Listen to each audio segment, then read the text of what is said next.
And hello, everyone. How are you doing? It's Dave Bondy. We are live on Keeping It Real. This is my show that I do on Sundays and Thursdays. Hit that share button, everybody, wherever you're watching right now. Thank you for being here. I really appreciate it that all of you are here. Jeff, Scott, Jordan, everyone else. Thank you so much for joining us. I really appreciate it.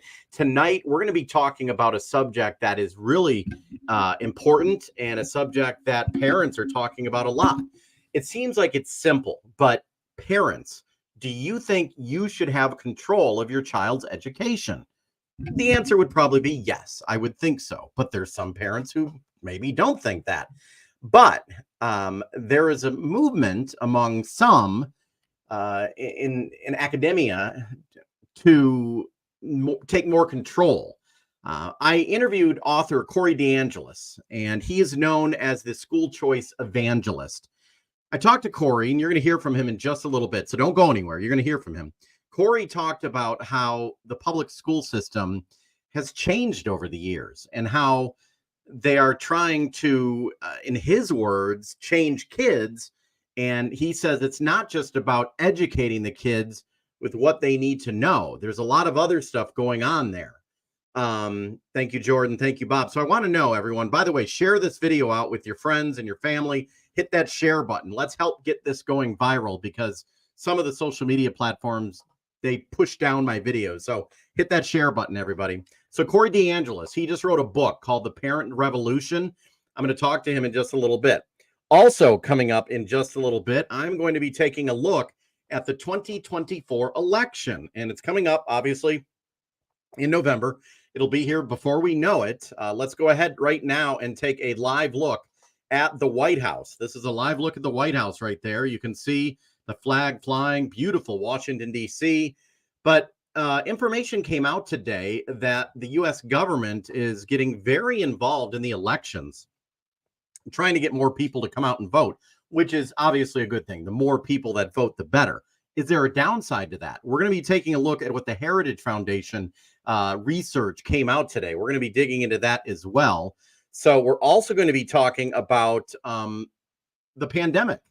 And remember back in the day, Dr. Fauci said that the U.S. did not fund anything with the Wuhan lab.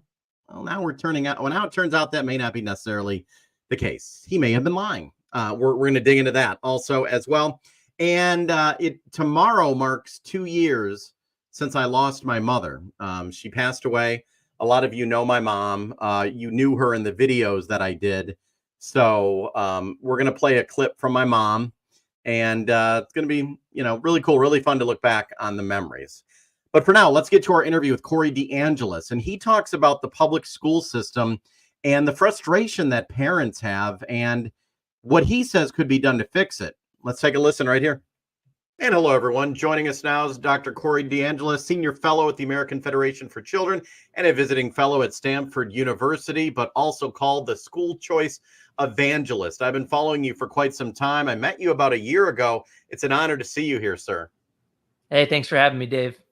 Absolutely. Now, I want to get to it right away. You have a book that is basically coming out soon or is out called The Parent Revolution. And this book is gripping the nation. I've seen people tweeting about it even before they can get their hands on it. Talk about the book a little bit.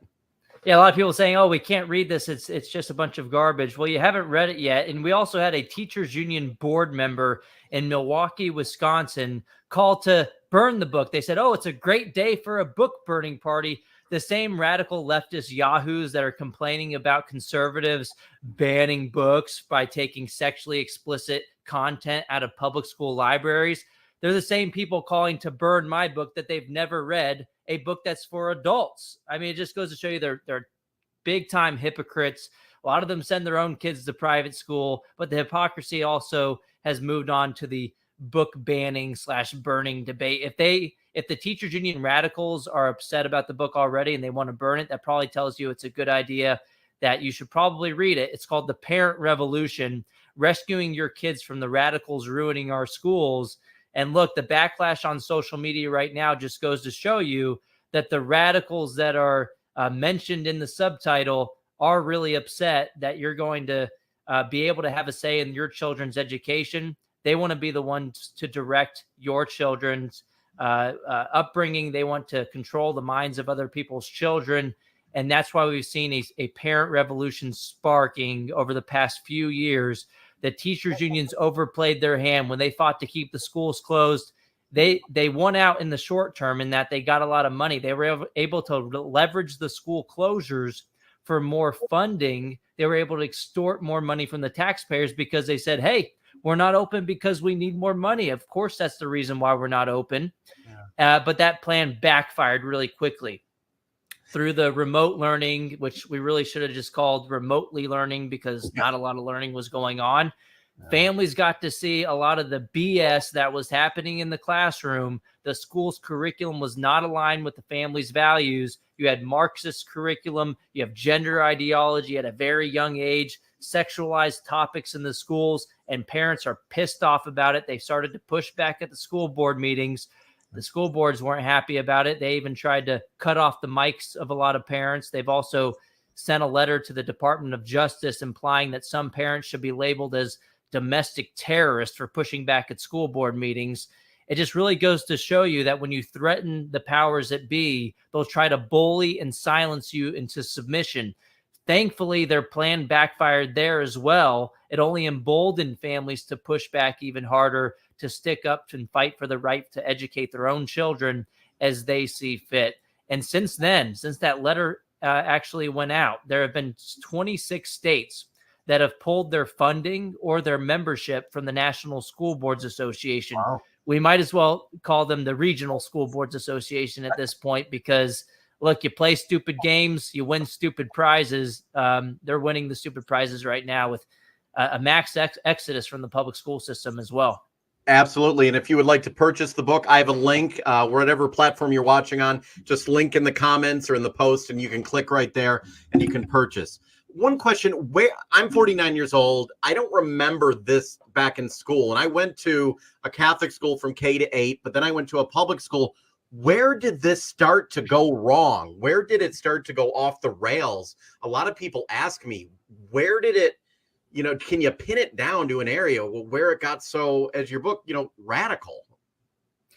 I mean, I think they've controlled the government school system longer than we realize. And part of the reason that we don't realize is because a lot of families thought things were okay. It's not just that just in 2020, everything became crazy and the schools started to become, breeding grounds for socialists to go out into the rest of society. I think it had already been happening, and we can't pinpoint exactly when it started. But if you look at the teachers' colleges, at the colleges of education, where a lot of the educators are trained that go into the K-12 education system, they teach a lot of radical Marxist ideology when they're trained to become teachers, and then they bring that to the K-12 level. And I think some people also just see the school system as a way to raise other people's children. They're not really excited about math, reading, and writing. They're more excited about their political agenda, things that they talk about with their friends on the weekends. And then they bring those concepts into the classroom with them because it's more enjoyable for them to talk about their radical socialist projects, as opposed to doing the real hard stuff of actually teaching kids how to read and teaching them how to do math problems. It's easier to indoctrinate kids with your own ideology that you talk about on the weekends than it is to actually teach them to pass a test, whether it comes to math, reading, or writing. Yeah. And so, like, to get to it, that's not a specific answer, I know, but my point is that with COVID, it kind of lifted up the curtain of things that were already happening. I think that's just sunlight is the best disinfectant. Now we have viral videos going. I mean, basically, we have cameras in all the classrooms. They're called cell phones. Kids can record what's going on. And then libs of TikTok, accounts like mine, can share the rot that's infiltrated the school system. And look, at the end of the day, even with a school system that's well-intentioned, you're going to have someone that has a problem with it. For the basic fact is that we have a one-size-fits-all government school system that you're assigned to based on your address.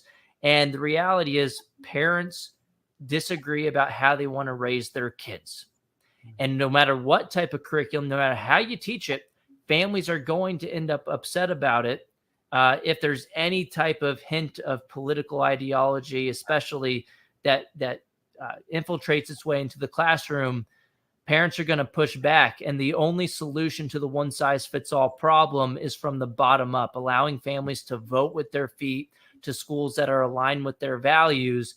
One school, a public school, might be the best fit for a lot of kids, even the majority of the kids in the area. But that doesn't mean it's going to be the right match for a family that wants their kids to have a religious education, that wants a specialized mission in the private sector, or maybe just a peer group that it is not bullying their child in the private school sector. There's a lot of different reasons why parents will choose schools. Academics are part of it. Curriculum's part of it. Safety is a big part of the equation as well. This is Maslow's hierarchy of needs. The first things parent wants is their child to be in a safe environment. And then you obviously can't learn a whole lot if you're not in a safe environment.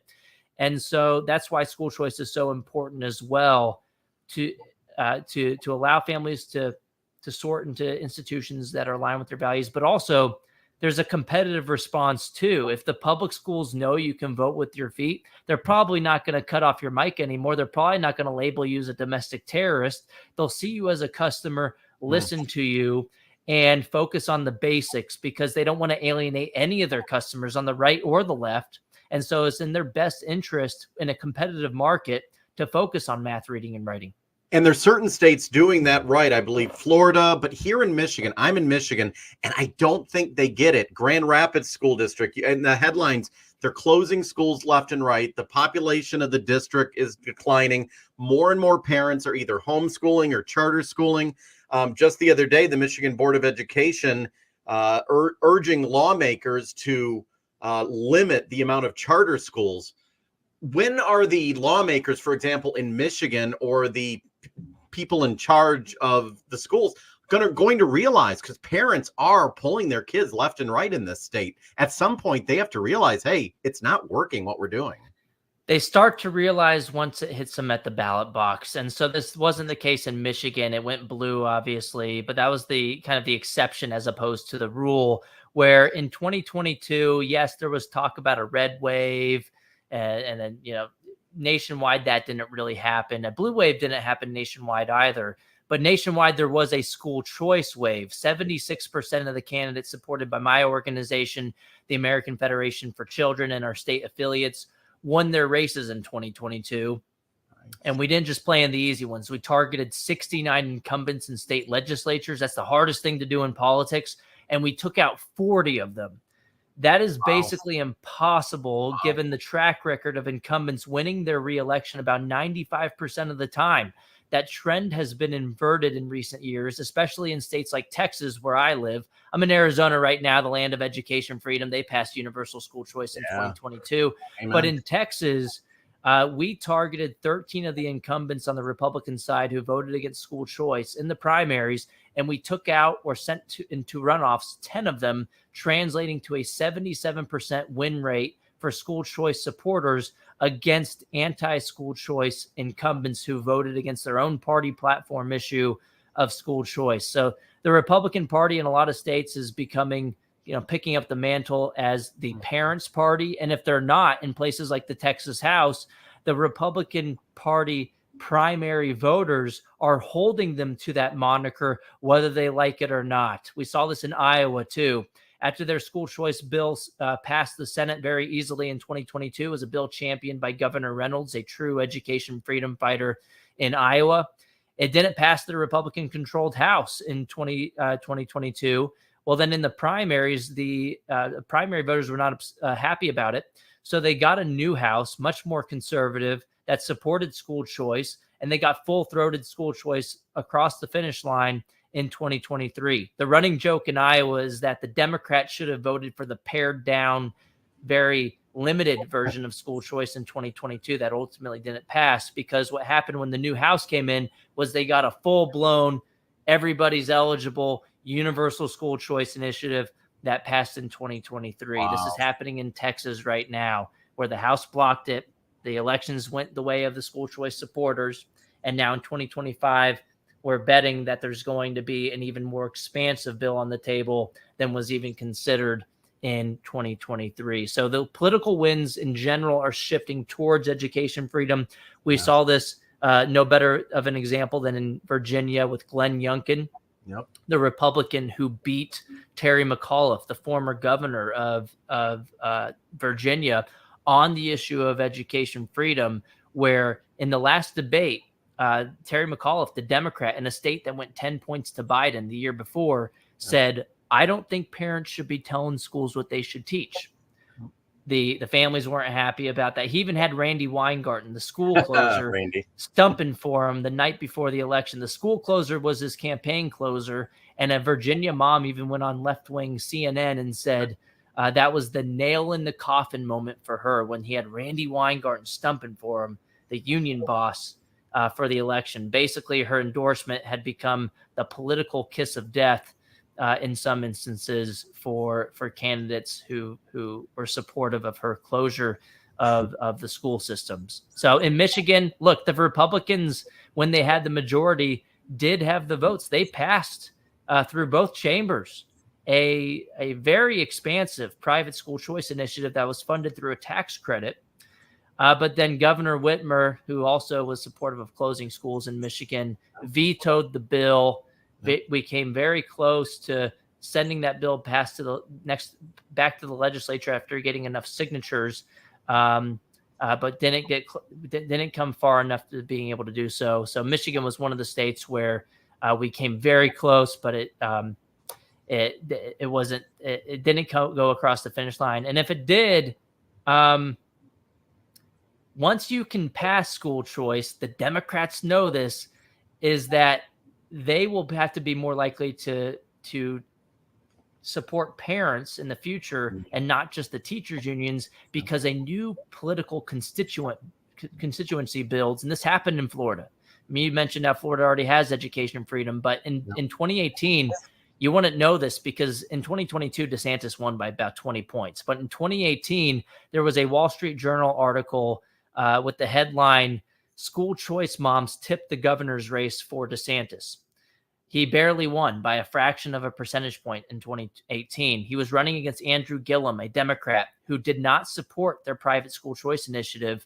And there was already about 100,000 families benefiting from the program at that time. Well, if you look at the exit polling, Black moms came out in support for DeSantis at a much higher rate than expected. And so the story there is the families that were using the school choice initiative were disproportionately non-white, were disproportionately low income, and those families were more likely to vote for DeSantis than expected. And so you can basically create single issue voters on the issue of education freedom. If you would have usually voted Democrat, but you think that person's going to get rid of your lifeline for your child to not be in a dangerous environment and for them to actually succeed in life and go to a better educational institution, you're going to make that your priority. And I think that's caused some political winds to shift in Florida too, with when they went universal in 2023, last year, 11% of the Democrats in the Florida House voted for the universal school choice bill. Fast forward to this year in 2024, Louisiana's House passed school choice in a universal way for everybody, but easily by a vote of 72 to 32. 20% of their Democrats in Louisiana House voted for the universal full-throated school choice bill this year too. There are other examples from Nebraska, Missouri. Some Democrat legislators in places like North Carolina and Georgia actually changed to the Republican Party on the issue of school choice. So when are things going to change in Michigan? Well, it's when voters actually make this a priority, hold them accountable, politicians accountable for stomping on their rights as parents to direct the upbringing of their children. Gotcha. And that's one reason why I worked in the mainstream media for 25 years. The information was not getting out there about both sides. So that's why I'm big. I follow you. I share your information. And sometimes people will challenge me. Well, I don't want my money going to a Catholic school or a private school. I always refer them to your content. And then many times they don't have anything to say because And my thing is, why would you not want to give the children the choice, or the parents the choice? And the other side really usually doesn't. This will be my last question. They don't have an answer. So I think in this state, at least, and that's why I'm doing this, it's about educating people who really don't know. Yeah, the money doesn't belong to the government schools. The education funding is meant for educating children, Yes. not for propping up and protecting a particular institution. You don't have to take it to the private school either. The money should follow the child to wherever they want to get an education. If that's the public school, that option's still on the table. And in fact, with school choice initiatives, time and time again, 26 to 29 studies find positive effects of private school choice competition on the outcomes in the public schools. And so, look, if you don't want to send your kid to the Catholic school, fine. You can still take your kid's allocated tax dollars and send all of that to the public school. But if not, if anything, with a school choice initiative, you're only getting about half of the total amount. In the U.S., on average, we spend about $20,000 per student per year in the U.S., according to the latest federal data from the National Center for Education Statistics. Wow. On average, private school tuition is only about 12 or 13,000. Some are higher, obviously, some are lower. Yeah. But with school choice initiatives, it's typically only the state portion of funding that follows the student, which tends to be about half, about $10,000 per student. So you're not even getting the full amount to take to the Catholic school. So it saves taxpayer money. It gives families more choice relative to the status quo than they have today. And it's a basic concept of the money following the child. We should fund students as opposed to systems. And we already do this. Democrats should be all on board with this. We do this with higher education, with Pell Grants. Yeah. Those are scholarships for kids to go to public universities that they want. But you aren't assigned to a university. They don't say you have to take it to the government-run university. You can take it to a private, even religious university if you want. You can think about Democrats support Head Start pre-K programs. I think Michigan also has a pre-K program too, where you can take the scholarship to any private provider of pre-K you want. And you can also take it in Michigan to a religious private pre-K provider if you want. And the Democrats are totally supportive of those programs. Think about Medicaid. Democrats love the Medicaid program. It's vouchers for hospitals, basically. Do you have to take your voucher to a residentially assigned government-run hospital? No, you can even take it to a religiously affiliated Catholic hospital if you want.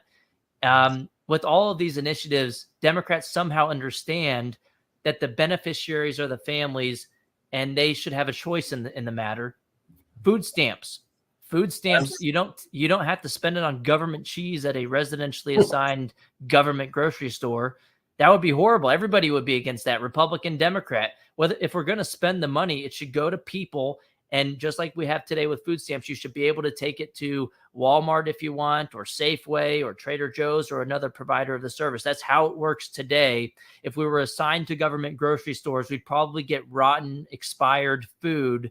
And in the same way, we get a rotten education when families are assigned and compelled to take their taxpayer money to a government institution that fails them year after year with no incentive to spend additional dollars wisely. The better way to make things work, as we do in every other industry, is to allow people to choose so that they can hold schools accountable and have a rising tide that lifts all boats through competition. This has happened in other states. In Florida, they were in the middle of the pack on the nation's report card a couple decades ago. Since they've expanded school choice, they're at the top of the pack when you control for different demographics of students across states. Florida's at the top of the pack, yet despite they spend less than the national average per student, Florida's killing it as they've expanded school choice. In fact, the latest peer-reviewed evaluation of this kind of competitive response is by David Figlio in a top economics journal called the American Economic Journal. It's a top economics journal. And they find that when school choice expanded in Florida, the public schools upped their game in response to competition academically, and even with boosting attendance levels and having better behavioral outcomes in the public schools too. So this is a win-win solution. The only problem is, although Democrat voters and Republican voters alike support school choice generally, it's the Democratic Party that has basically become an arm of the teachers union, because 99.9% of the campaign contributions from the American Federation of Teachers, Randy Weingarten's union, go to the Democrats every single election cycle. It is basically a money laundering scheme. It ought to be illegal that they extort our money from us through the tax system, goes into the government school system, which then gets funneled to the teachers unions and then into the Democrat campaign coffers. That is the only reason we have resistance to school choice. It's because of the special interest powers that be. They want to keep their gravy train going. But if we see it for what it is, if we apply logic to the scenario, that money's meant for the kids. It should follow them and their parents who know their kids more than bureaucrats sitting in offices hundreds of miles away. Those parents should have a say. They should be in the driver's seat, and they should be the ultimate decision makers when it comes to the school that works best for their kid. And at the end of the day, if your public school is doing a fantastic job, as you claim, you should have nothing to worry about from a little competition. The families will continue sending their kids there because if it's a good school, look, it can be painful to switch schools. And so if things are going okay, and even if they're basically the same as the private school, parents are going to continue sending their kids to the public school. So if you're in a good district, you should not be concerned about this having a negative impact on your public school. Makes absolute sense. And you are taking the arrows. You are doing a great job of educating people. And I know you're taking a lot of hits, but you keep pushing back. And I think people are learning a lot from you. The Parent Revolution. I'm going to have a link in the comments. And I really appreciate you taking the time, because the more people that know about this, the more enlightened they will be. So there you go, everyone. That was Corey DeAngelis. I know Tanya was commenting. She says public funds are for public education. You know, many people say the opposite of that, that the money does not go to the schools. It goes to the children, that the money should follow the children. I myself, I don't understand why anyone would not want school choice. Why would you not want a choice? But anyway, you can look at his book if you like. I have a link. You can go ahead and you can learn more about that. We're going to switch to our friend Jordan Gray. Jordan is one of our regulars here on my show, and he has fallen on some hard times. We talked to him last night. He's live now, and we're just... You're moving too quick for me, Dave. Hold on. Okay. You want me to come back to you? I'm trying to go outside. Hello. Okay, we're going to come back. Or no, you good to talk? Let us know if you're... No, we're good. We're good. We're good. Okay. We're good. Okay, so for those of you who don't know, Jordan Gray, I met him in the Detroit area, or Flint area, actually, when I was working at the TV station. He helped jump my car when my car was dead on a story in Flint. He lived in Metro Detroit. He moved to North Carolina. And over the last couple of weeks, he has run into some extremely horrible situations involving his work, his mom, and now he is homeless in Detroit. Ooh. Yeah. So where are you right now? Right now, I'm actually hanging at the Dearborn Transit Center, just trying to get my phone on some battery, just trying to charge her up a little bit. Dearborn Transit Center. So you have been handed, as we said yesterday, a horrible hand. You're not. Yeah, no, I've been dealt a really bad deck. That's it. A lot of people don't know, because we have like 300 people watching. You're not a drug dealer. If you're a drug dealer, you'd probably have money, but you're not a drug. If I was a drug dealer, I would definitely not be out here right now. I'm not a drug user. I don't drink. So you just ran into complete hell, basically. You were working in North Carolina. A car drove through where you were working, and then those cops right there aren't here for me. Oh, just putting that out there. So I was. Go ahead. I was living with my mother. I was working full time, actually a little over that. Mom, back in March, is like, I want you out on May 1st. I spoke to a police officer who was a regular at my store that I worked at.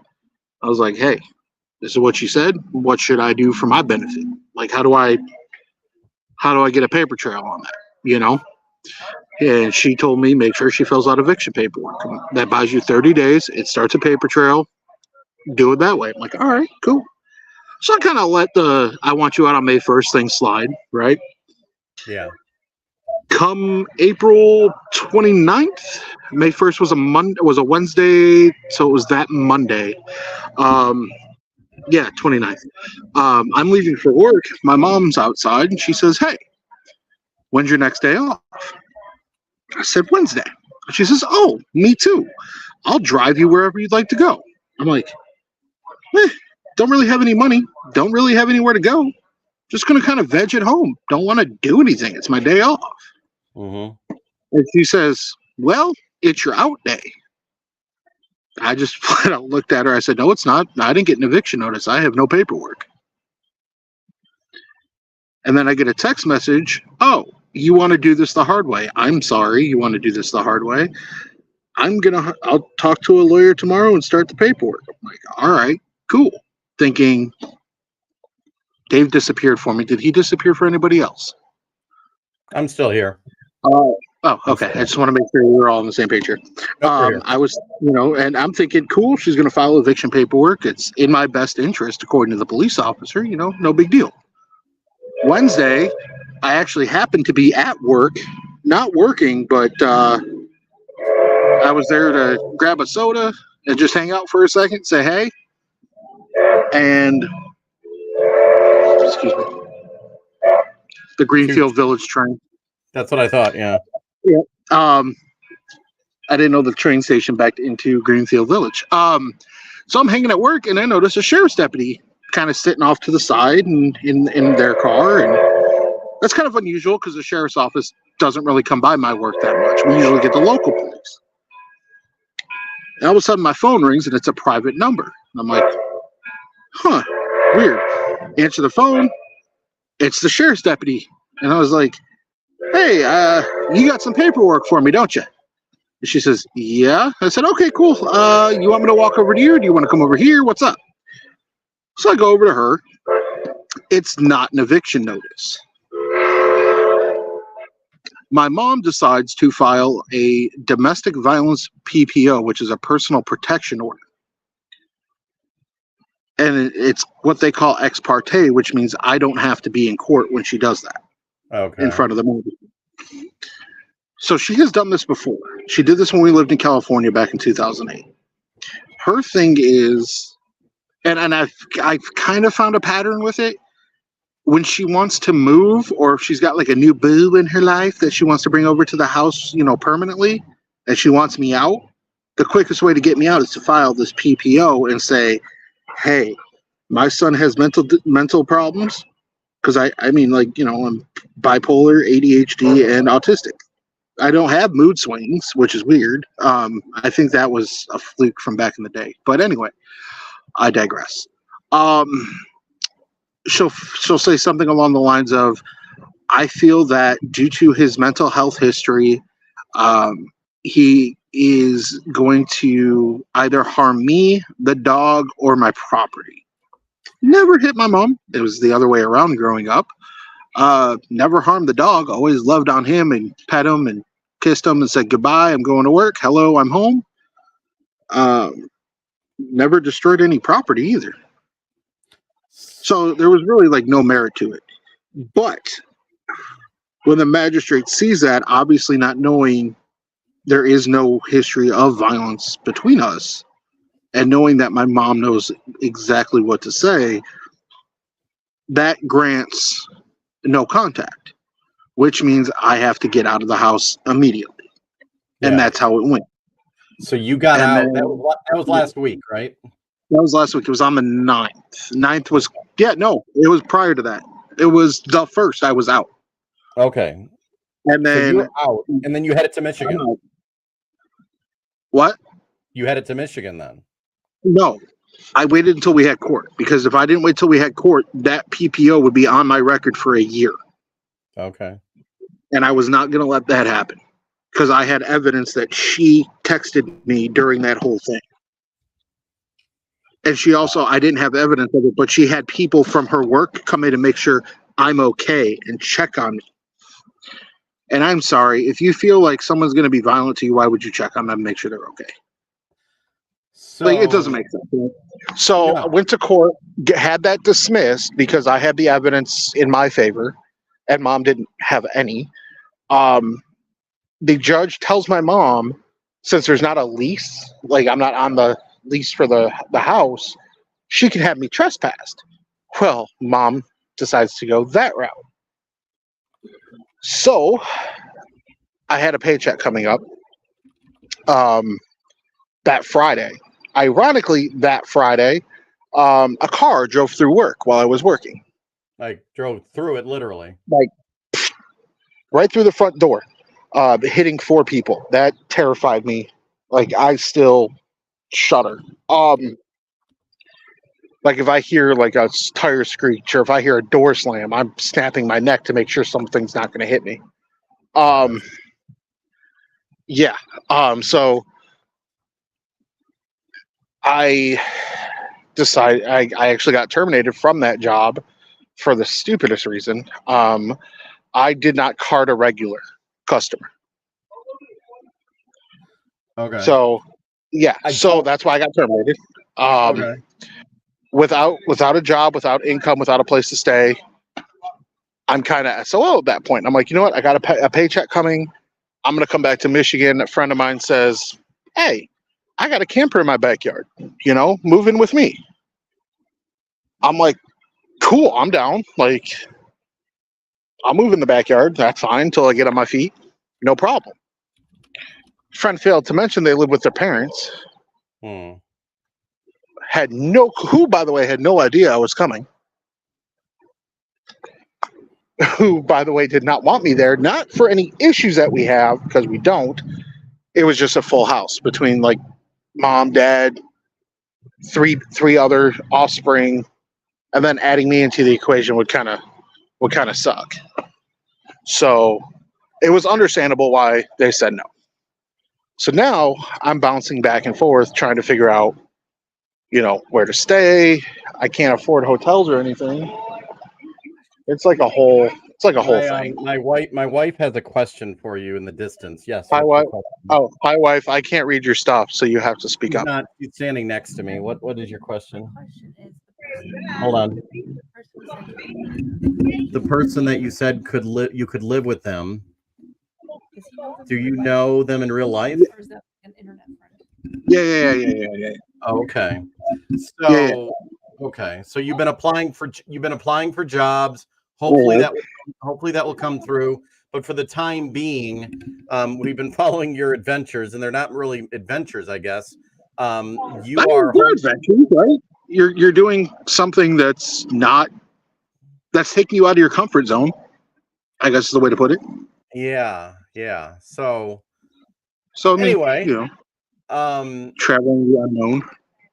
Yeah, if anyone would like to help Jordan, it's Cash App, Flashy. Is it Flashy Woo?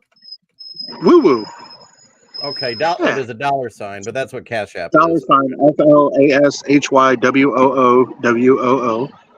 Okay, so I just put that out. Let me put that on the screen.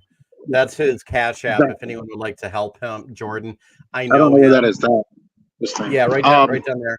I vouch for him. You know me. By this point, everybody in your live knows me. With all the times I've been here. Yeah, I know. They do know you. They know you as the locals. Yeah, he swears on locals. Yeah. Well, that's because I can. Yeah, you can. And occasionally I say some educational stuff. Yeah, if there's anyone right now, it's weird. We're on all the platforms right now. Listen to this. Oh, we're on all. Oh boy. All platforms. Jeez. I was just in locals mode. I apologize. Hi, everybody.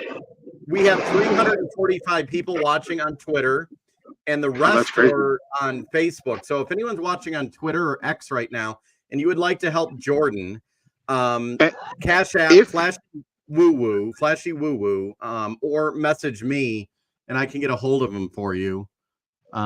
Twitter, X, or whatever it's called. Do we still have access to Venmo? We do, yeah. So you can message me if you would like to.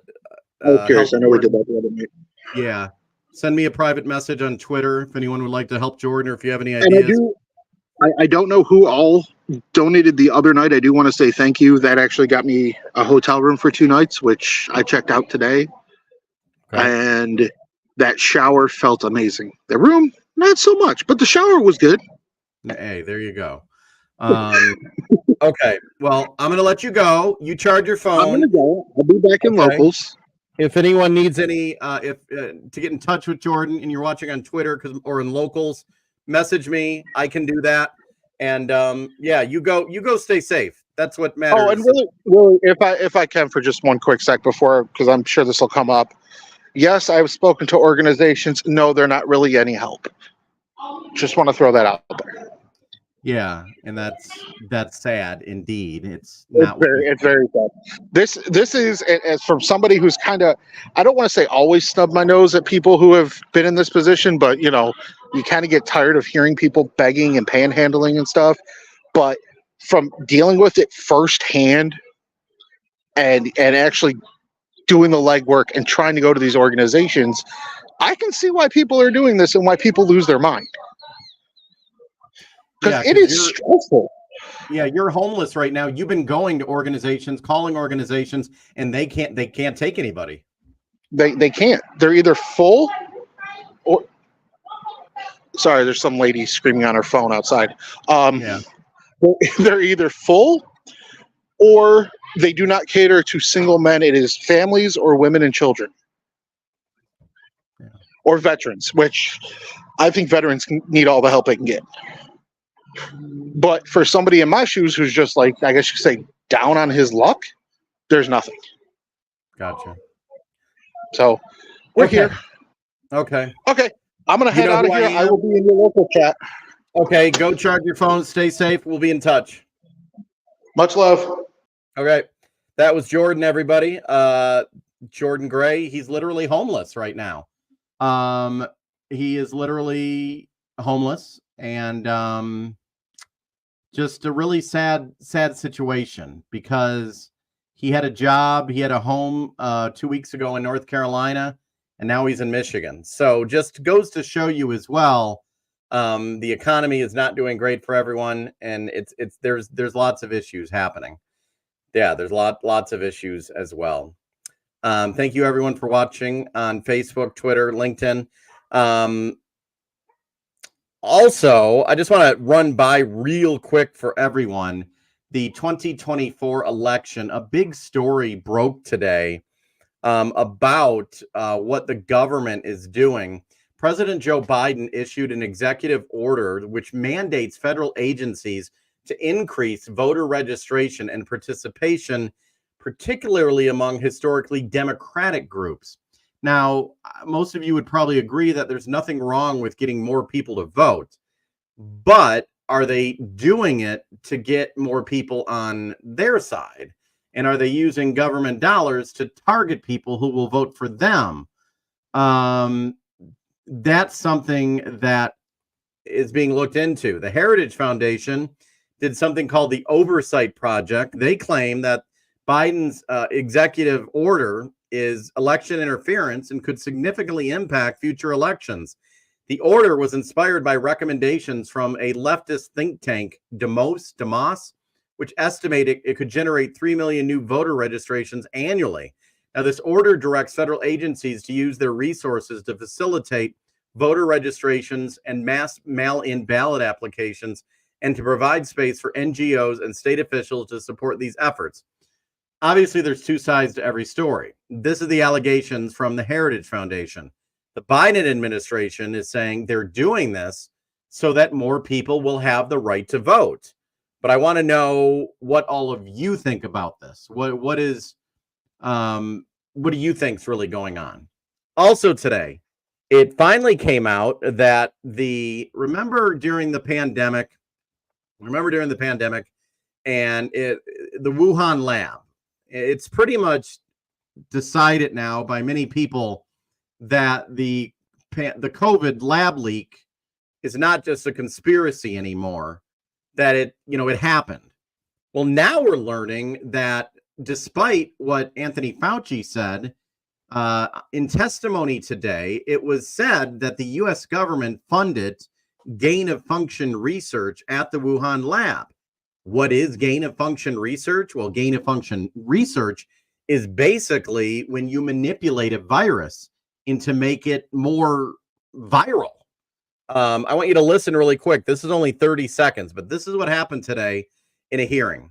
ABEC Did NIH fund gain-of-function research at the Wuhan Institute of Virology through EcoHealth? It depends on your definition of gain-of-function research. If you're speaking about the generic term, yes, we did, but this is research. The generic term is research that goes on in many, many labs around the country. It is not regulated, and the reason it's not regulated is it poses no threat or harm to anybody. Well, that's a lie. Obviously, that's a lie. Gain of function research can cause a lot of problems, and if it's true that the lab leak happened and gain of function research was involved, then obviously it's a major issue.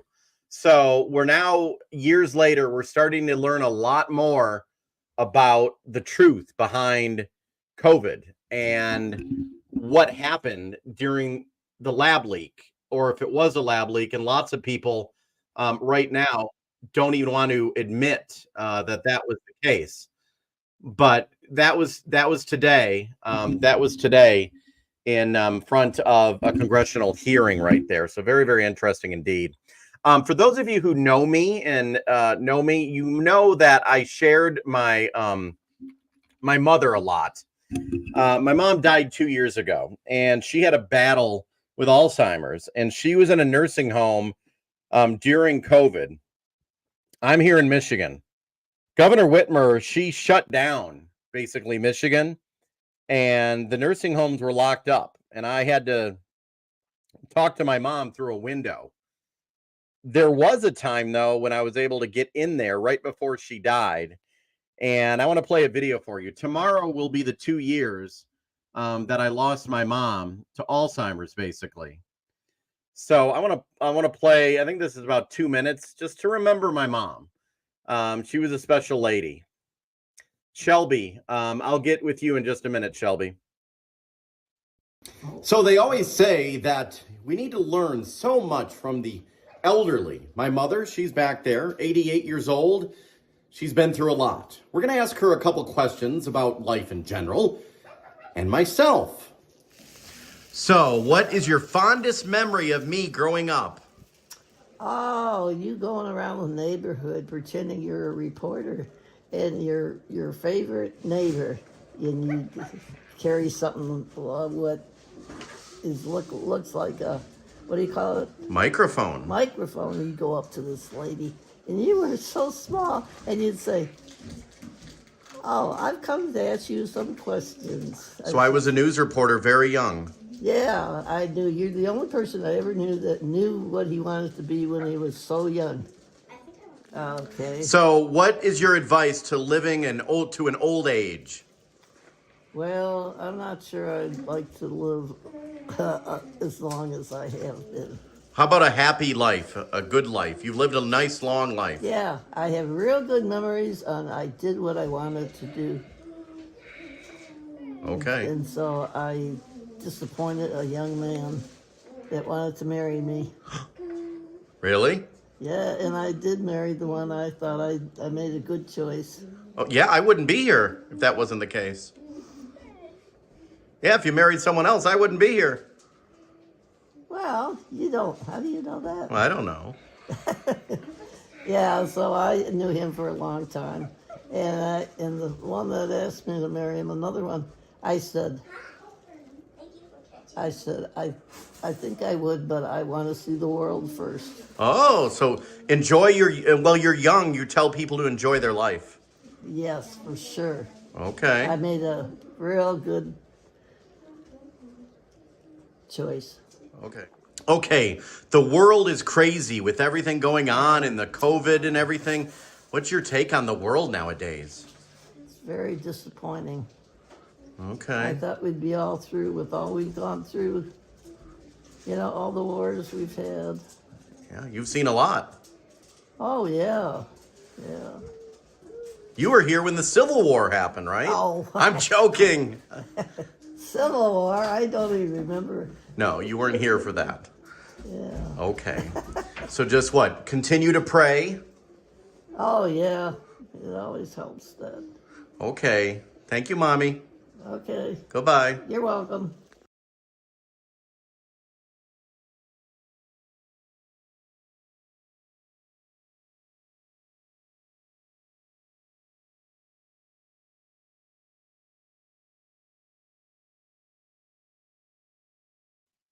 Sorry, my microphone was muted.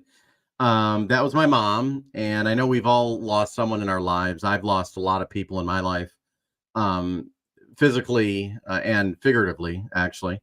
My mom, my dad, my brother, my sister, and there's some other family members that I still care for, but there's a lot going on. So she is adorable. Hey, Shelby, you should be able to hear me right now. Shelby, if you want to go ahead and message Jordan or friend him, Jordan, keep an eye on the message. I don't know, Shelby, if you're able to help Jordan out. Um, I've been helping him out. If anyone else is able to help Jordan out as well, that would be really cool. So yeah. So a lot going on in the world. Coming up on Sunday's show, we're going to be talking to very interesting. There's a group of parents that are working to make school lunches healthier because school lunches, as they are in the United States, are horrible, honestly. And you would think that they should be healthy, but they're not. I have some stories about that are really, really interesting indeed. And Sunday, we're going to be talking to a woman who is leading up a group of parents to try to improve school lunches and make them healthy because more than half of the crap we're eating nowadays is just not healthy at all. It's not. My doctor told me that the stuff that we're eating is literally poisoning us. It's literally poisoning us. So yeah, Jordan in the comments right now, he said my mom was such a sweetheart. She was. She was a sweetheart, a very good person indeed. Okay. Well, if there's anyone that has any questions, I'm going to go on to locals right now. If you are watching on Twitter or if you're watching on Facebook or YouTube, and you don't know my story, I walked away from the mainstream media after 25 years. I left the mainstream media to go independent. I now do my own independent journalism, and I need your help if I'm going to continue doing it. So I am on the platform called Locals. It's like Patreon, but they allow free speech, complete free speech, and there's no algorithm. So Locals is amazing. And I ask everyone, if you can go to Locals and support me, that would help keep what I'm doing and continue. And if I get more paid subscribers, I'm going to be able to add more shows. I'm going to be ending this live right now on X, on YouTube, on Facebook, and we're going to be going over to Locals live. And if you can join me on Locals, I would really appreciate it. And if you're not a member on Locals yet, or if you're not a paid supporter, click that link that you see on the screen, davebondy.locals.com/support. Okay? Click that link or type that into your phone and support my mission of independent journalism, because the mainstream media, corporate controlled media, is not giving you these stories. They're not. And that's why I'm here, to try to give you, and obviously I lean more conservatively. Obviously I do, but I'm willing to give you all sides to a story. I'm willing to go after Democrats, Republicans, independents. My goal is just to get the information out there.